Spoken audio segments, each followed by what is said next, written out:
In this video, I'm going to talk about why you need a break and how you can actually take a break. When you burn out, you end up being less efficient, less productive, less creative, and your life kind of goes down the toilet when you burn out. Taking a break will actually help you be more productive and more healthy. Some of the things that are causing you to need a break in the first place is you're probably not eating well, you may not be sleeping, you may not be exercising, you may be having too much screen time, you may be socially isolated. There are a number of reasons why you might need a break. Maybe it's because you're actually thinking really hard about what you're trying to do. Maybe you're solving a hard problem and you're thinking a lot. Maybe you're coping with a lot of stress, thinking that something is insurmountable or you can't overcome. You might just feel overwhelmed, and these are some of the reasons why you might need a break. You can take a break and then be a lot more productive and actually get more done. Just take some time off in a smart way that I'm going to go over. But one of the biggest ways of how to actually take a break is you should eliminate the bullshit. A lot of times we're doing all kinds of work, all kinds of things that people are telling us to do or we think we have to do. You don't realize that the things you're doing, you might not need to do them at all. So another way of taking a break is you really want to step up how much you are relaxing, enjoying life. Are you sleeping well? Are you eating right? Another big one is actually socializing. During this quarantine, you still can socialize. Like, don't tell yourself you can just be alone the whole time. You want to reach out to the people you know, reconnect with people. And whether it's over online or in person, you might want to vent. So if you are having a lot of problems, stress, there might be some people who would actually care enough to listen. And so being vulnerable and sharing your experience with other people who care about you, this is a good way to not only socialize, but also connect with people and relax. And just don't spread your problems to too many people. But there's all kinds of conversational topics you can have with others, lighter topics, heavier topics. And sometimes when you talk to other people, they can actually help you with the things you're struggling with. So not only are you going to be taking a break when you're socializing, but you might actually get help for the problems you're dealing with in your life. In the past, our ancestors have solved a lot of problems by building communities. Why do we have towns and cities? The whole point of civilization is that people help each other. So when you get back to talking to other people, it'll not only give you that social comfort, but you'll also be able to solve a lot more of your problems. You can also help people. Another way to take a break is to just take a walk or do some exercise. It's proven that exercise will actually help your brain function better.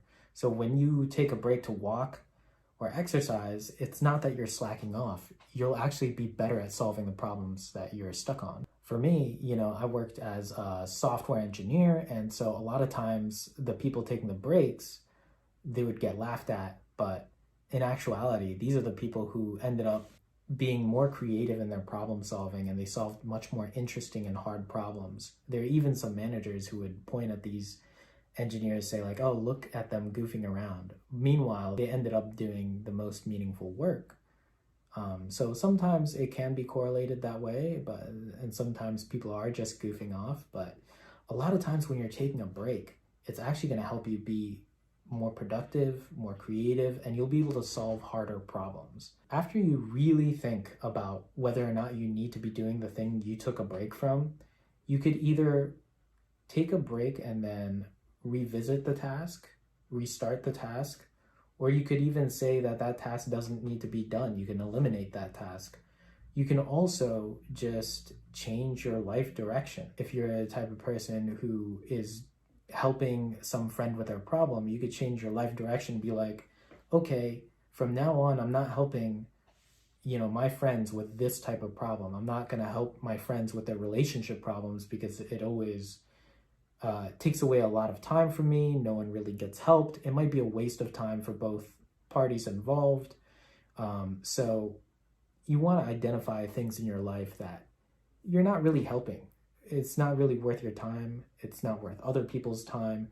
There's so many things that people are doing that aren't really worth anyone's time.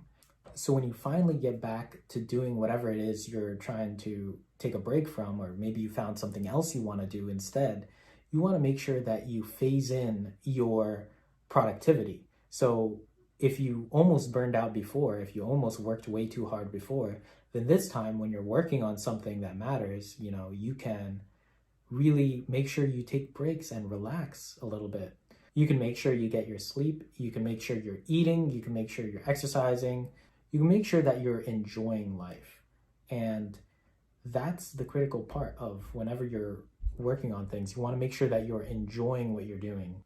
Everything has to come together. It's not just about work-life balance, but you want to blend it so that you're taking breaks every hour or so.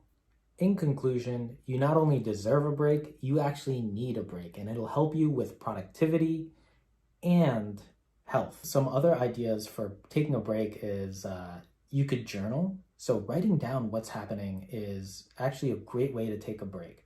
It sounds like you're still doing work because you're writing down what you're working on. It helps you think through and process what you're doing, but it also is a way that if you do it right, if you do it with the right mindset, you're actually relaxing. Journaling, it sounds like it might not be helpful, but it really is helpful whenever you're trying to deal with complex issues.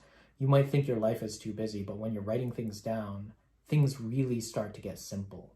And so you'll know whether or not you're the type to try to write down things. Even on a sheet of paper, it doesn't have to be a commitment. You don't have to buy a new journal book or something. Just write it down on a piece of paper, see how you feel.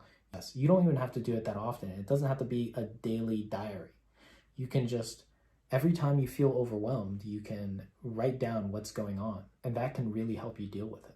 You could make sure you give yourself a mental health day, 1 day out of the month or 3 days out of a quarter or semester. You can really give yourself some time on a regular basis, not just for physical sickness, but also for mental sickness. It's really important for us to take care of ourselves, even mentally, because the stress can really build up and all kinds of things can happen. It can show up in a lot of physical deterioration. You might not look physically as good as you want to because you're not taking enough breaks. So you need to relax. A lot of us are really stressed out by all the situations and problems. Taking a break every now and again is definitely within your right. And so if you can carve out the time to take a break on a regular basis, it's definitely worth doing. One of the biggest things to do is also to identify your commitments. Make sure you actually know what you regularly have to do.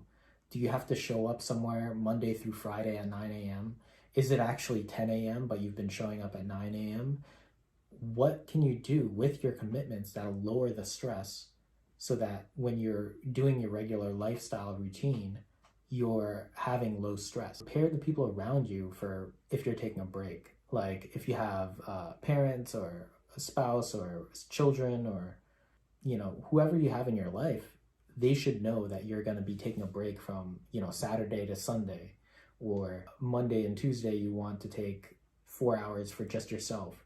A lot of us are in close quarters now with families, and we need to take a break from each other as well. So we need time for ourselves to really process what we're trying to do, that our life is going in the right direction. You want to maintain your own individuality, but in order to do that, you need to tell other people sometimes when they should expect to not be able to reach you. You want to create boundaries with people, or you might want to make plans with other people. You might want to schedule some time to hang out with friends over Skype.